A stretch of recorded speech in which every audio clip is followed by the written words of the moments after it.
యెహెజ్కేలు గ్రంథంలోంచి దేవుడు మనతో మాట్లాడుతూ ఉన్నాడు. నరపుత్రుడా, నీవు చక్కగా నిలవబడుము, నేను నీతో మాట్లాడేదను అని ఆయన నాతో మాట్లాడినప్పుడు ఆత్మ నాలోనికి వచ్చి నన్ను నిలవబెట్టెను. నాతో మాట్లాడు వాని స్వరము వింటిని. చూడండి, ఇక్కడ మరి యెహెజ్కేలు ప్రవర్త అయిన యెహెజ్కేలుతో దేవుడు మాట్లాడుచూ ఉన్నాడు. యెహెజ్కేలు, నువ్వు చక్కగా నిలవబడు. మనం నిలవబడలేని పరిస్థితుల్లో ఉంటున్నామండి.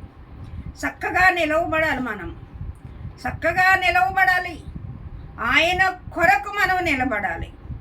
మనము చిన్న శ్రమ వచ్చినా, చిన్న కష్టం వచ్చినా, చిన్న బాధ వచ్చినా మనం ఏం చేస్తున్నామంటే వంగిపోతున్నాం, తూలిపోతున్నాం, పడిపోతున్నాం, బలహీన పడిపోతున్నాం, అవిశ్వాసములనికి వెళ్ళిపోతూ ఉన్నాం. దేవుడు ఆయన నీ కొరకు దిగి వచ్చాడండి. నీ కొరకు దిగి వచ్చాడు. నీ కొరకు ప్రాణం పెట్టిన దేవుడు ఆయన. యెహెజ్కేలుతో అంటున్నాడు, నీవు చక్కగా నిలవబడు, నేను నీతో మాట్లాడాలి. దేవుడు మాట్లాడుచూ ఉన్నప్పుడు చక్కగా నిలవబడే వాక్యమును వినే వ్యక్తిగా మనం ఉంటున్నామా? వాక్యము జ్ఞానిస్తున్నప్పుడు వాక్యాన్ని విని దాని ప్రకారంగా మనం జీవించేవారుగా మనం ఉంటున్నామా? మనం ఉండాలని దేవుడు కోరుకుంటున్నాడండి. మనం ఉండాలని దేవుడు ఆశిస్తూ ఉన్నాడు. చక్కగా నిలవబడాలంటండి. దేవుని పక్షంగా నువ్వు చక్కగా నిలవబడి ఆత్మ చెప్పుచున్న మాట చెవుగలిగిన వాడు వినుగాక. ఆత్మ చెప్పుచున్న మాట ఎవరు వింటారు అని అంటే చెవుగలిగిన వారు వింటారంటండి. వినటానికి మనకి దేవుడు చెవులనిచ్చాడు.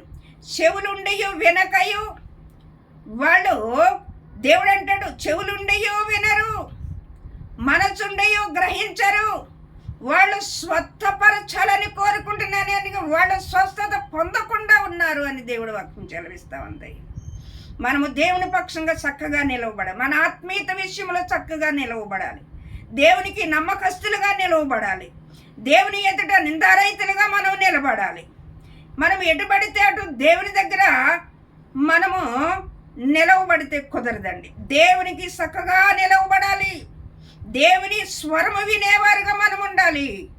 వినుట వలన విశ్వాసం పెరుగుతుందండి. వినుట వలన విశ్వాసం పెరుగుతుంది. ఆ విశ్వాసము నిన్ను నిలబెడుతుంది.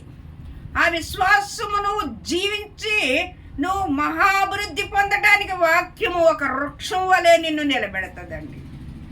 యెహెజ్కేలుతో దేవుడు అంటాడు, ఇదిగో ఇశ్రాయేలు ప్రజలు ఎలా ఉన్నారు అనంటే బెమ్మదండ చెట్టులాగా ఉన్నారంటండి. ముళ్ళ తొప్పలలాగా ఉన్నారంటండి. ముళ్ళ తొప్పలలాగా ఉన్నారంట. బెమ్మదండ చెట్టులాగా ఉన్నారంట. వాళ్ళ హృదయము శకుముఖ రాతి వలె అయిపోయిందంట. ఇదిగో మీ మధ్య ఒక ప్రవర్త ఉన్నాడని వాళ్ళకు తెలియనట్లుగా ఇదిగో వాళ్ళ దగ్గరికి వెళ్ళి నా పక్షంగా నువ్వు నిలబడు అంటున్నాడండి. మనం ఒకప్పుడు ముళ్ళ తొప్పలమే, ఒకప్పుడు బెమ్మదండ చెట్లమే.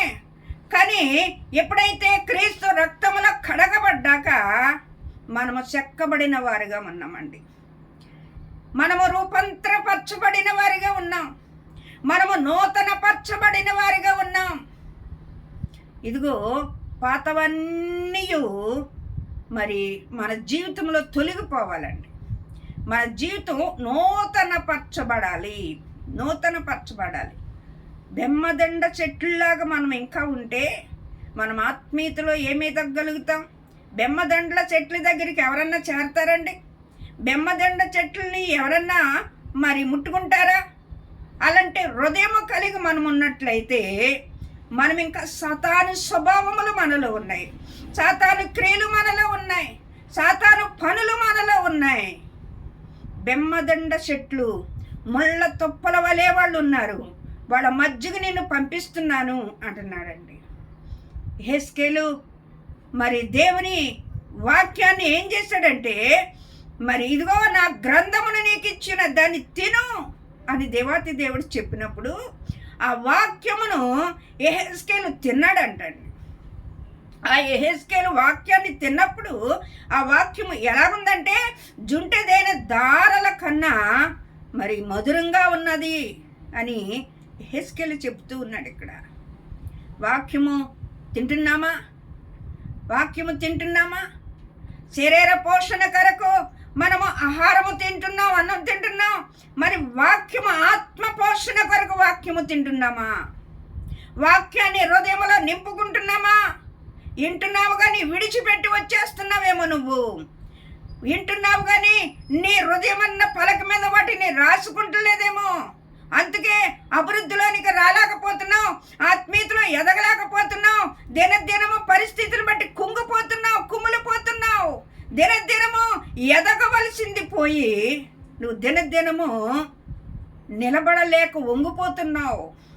ఆత్మీయతలో వంగిపోతున్నావు, ఆత్మీయతలో పడిపోతున్నావు, ఆత్మీయతలో జారిపోతున్నావు. నువ్వు దేవుని పక్షంగా నిలబడినట్లయితే ఆయన నీతో మాట్లాడతాడు. ఆయన స్వరమును వింటావు. ఆయన నీతో మాట్లాడి నిన్ను బలపరుస్తాడండి. ఆయన నిన్ను బలపరుస్తాడు, నిన్ను ఉజ్జీవపరుస్తాడు. అమ్మ నేనున్నాను కదా, నేనున్నాను కదా, నీ పరిస్థితులన్నిటినీ నేను విడిపించడానికి నేనున్నాను కదా. యెహెజ్కేలు దేవాతి దేవుడి పక్షంగా చక్కగా నిలబడినప్పుడు యెహెజ్కేలుతో దేవుడు మాట్లాడటం మొదలుపెట్టాడు. ఆనాడు గొప్ప గొప్ప ప్రవర్తనలుగా వాళ్ళు దేవుని ఎదుట నిలబడగలిగారంటే ఎంత ధన్యత వాళ్ళు పొందుకున్నారు. దేవుని స్వరమును వినేవారుగా ఉన్నారు అని అంటే వాళ్ళ హృదయము ఎంత పవిత్రముగా, ఎంత యథార్థముగా, ఎంత దేవునికి ఇష్టముగా ఉండబట్టి వాళ్ళని దేవుడు ఆ దినాల్లో వాడుకున్నారండి. ఆ దినాల్లో వాడుకున్నారు. ఈ దినాల్లో నువ్వు కూడా చక్కగా నిలబడినట్లయితే, ఆయన స్వరము వినే వ్యక్తిగా నీవు ఉన్నట్లయితే ఆయన నీతో మాట్లాడటానికి ఆయన ఇష్టపడే దేవుడిగా ఉన్నాడు. ఆయన మాటలో ఏముందంటే జీవం ఉన్నది, ఆయన మాటలో ఏమున్నది? బలం ఉన్నది, ఆయన మాటలో శక్తి ఉన్నది. సచ్చిన శవములను కూడా ఆయన మాటలో తిరిగి లేచినట్లుగా మనం లేఖనాలు చూస్తూ ఉన్నాం.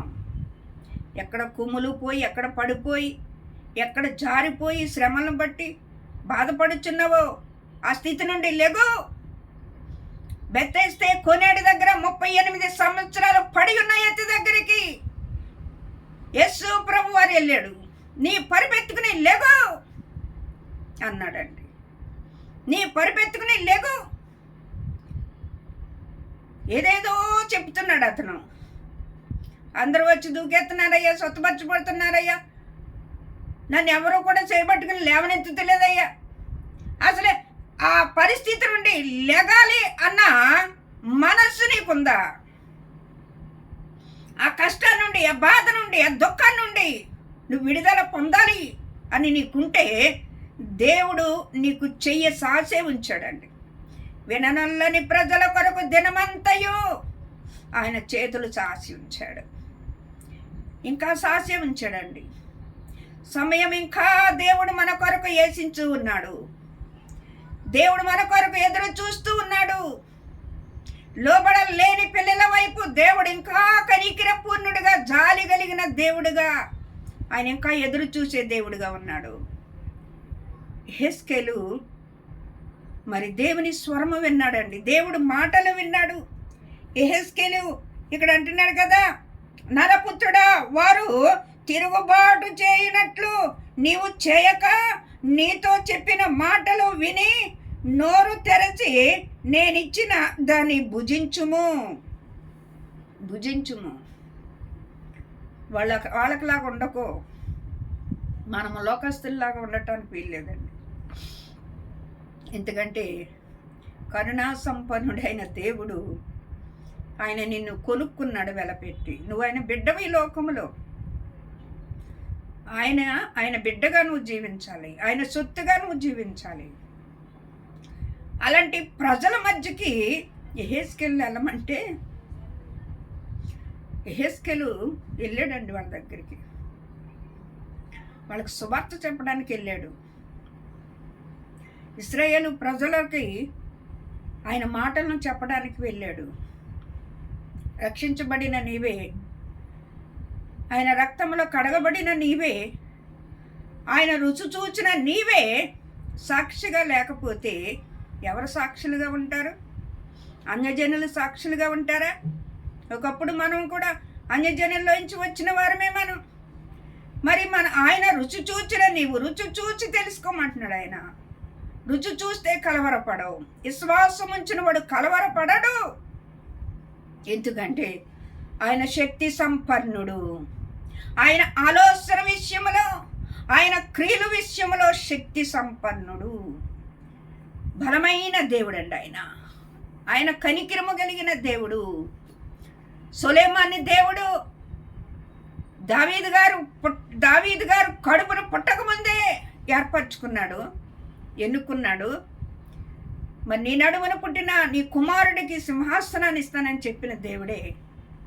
సొలొమోను పెద్ద ఎదిగాక అభిషేకించాక సొలొమోను అడుగుతాడు, అయ్యా నీ జ్ఞానం కావాలయ్యా, ఇశ్రాయేలు ప్రజలందరినీ ఏలాలంటే నీ జ్ఞానం కావాలి.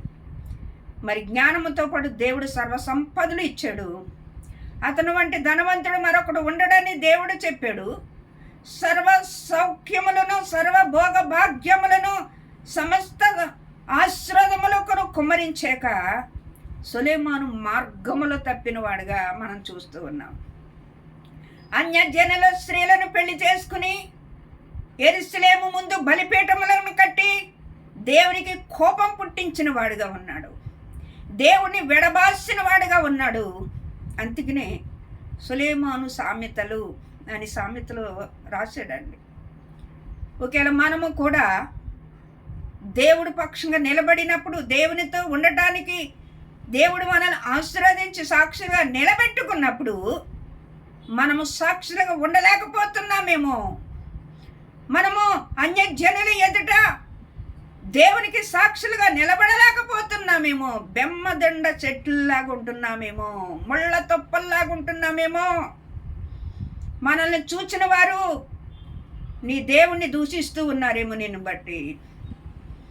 అమ్మా ప్రార్థనకి వెళ్తుంది, బతుకు మాటల ప్రార్థనకి వెళ్తుంది, ప్రవర్తన మాటల ప్రార్థనకి వెళ్తుంది, ఆమె క్రియలు మాటల తను ఒకేళ నిన్ను బట్టి నీ దేవుణ్ణి దూషిస్తూ ఉన్నారేమో, నిన్ను బట్టి నీ తండ్రిని గాయపరుస్తూ ఉన్నారేమో.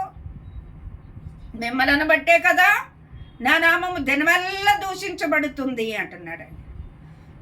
మనము దూషించబడే ఉంచేలాగా మనం ఉండకూడదు, కానీ ఆయనకు సాక్షులుగా ఉండాలి.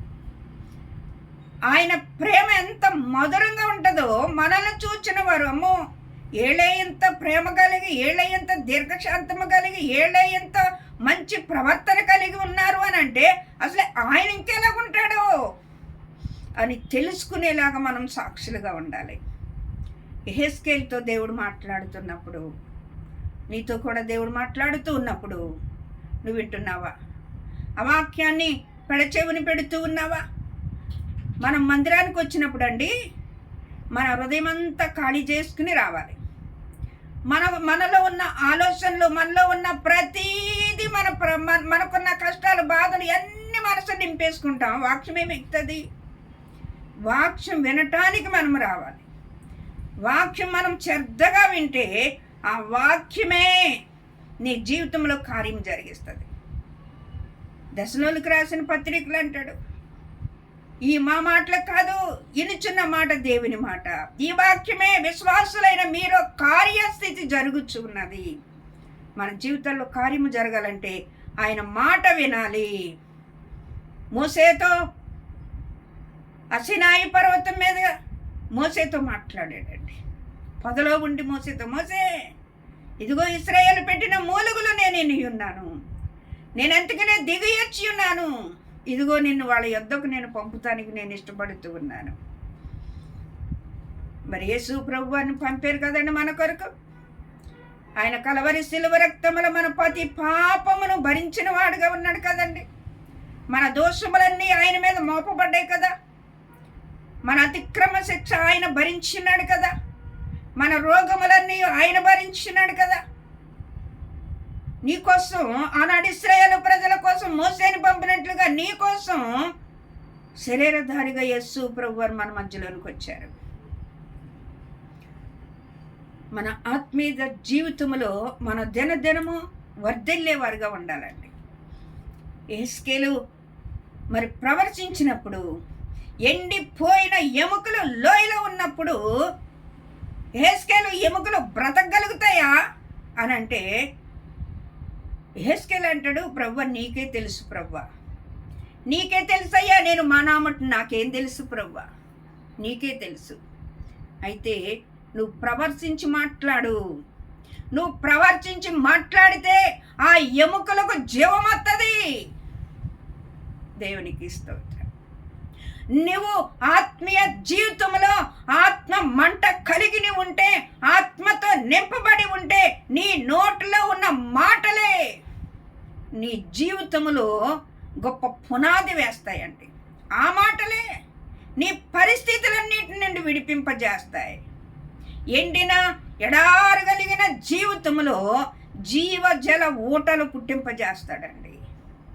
ఆ ఎండిన ఎముకలు మరి యెహెజ్కేలుతో దేవుడు చెప్పిన ఆ మాటలను బట్టి ప్రవర్తించినప్పుడు ఆ ఎండిన ఎముకలు గడగడలాడుతూ ఒకదానికొకటి పోగడి మరి వాటి మీద నరములు కప్పి, వాటి మీద శరీరము కప్పి, మరి అవి గొప్ప సైన్యముగా ఉన్నప్పుడు అవి సచ్చిన శవములుగా ఉన్నాయంటండి. క్రీస్తు లేకపోతే నీవు కూడా అంతే. జీవము కలిగిన క్రీస్తు నీలో లేకపోతే నీవు మృతుడవే.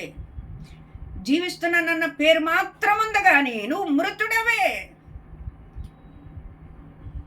వాటిలోనికి జీవం వచ్చినట్లు ప్రవర్తించన్నప్పుడు మరి యెహెజ్కేలు ప్రవర్తించినప్పుడు వాటిల్లోనికి సజీవమైన జీవము వాటిల్లోనికి వచ్చిందండి.